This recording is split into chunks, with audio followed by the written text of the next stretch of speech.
A large amount of Fiverr users are obsessed for the commission that Fiverr takes from the sellers and buyers. That's why they try to make the transaction outside the market, which is a huge problem for Fiverr, because at the end of the day, if you don't make the transaction inside the market, Fiverr won't get any commission. That's why sharing personal information inside Fiverr is completely prohibited, and if you make this violation a couple of times, your account would be terminated. But what about portfolio?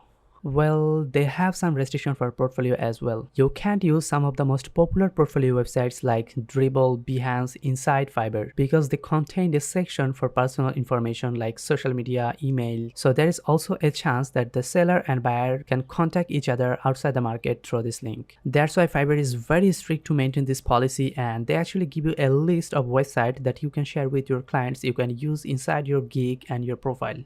Here is the list of all websites that you can use in Fiverr. I found that in an article and I will try to leave a link in the description, so don't forget to check it out. If you are a designer or photographer, you can use Flickr or Tumblr as an alternative portfolio option for Fiverr. Flickr is very simple and easy to use. You can upload up to 1000 images in the free version of Flickr. They will show you some ads in the free version, but it's not a big deal. Tumblr, on the other side, is a wonderful platform and my personal favorite. You can share posts, images, videos, audios. It's more like a social media platform and I'm sure you will love it. The free version of Tumblr also show you some ads, but if you want to use ad-free, you have to pay $5 every single month. So you can use both of the website as a portfolio option for Fiverr, and don't forget to let me know which one is your favorite and which one you are currently using. So take care, bye bye, I will see you in the next video.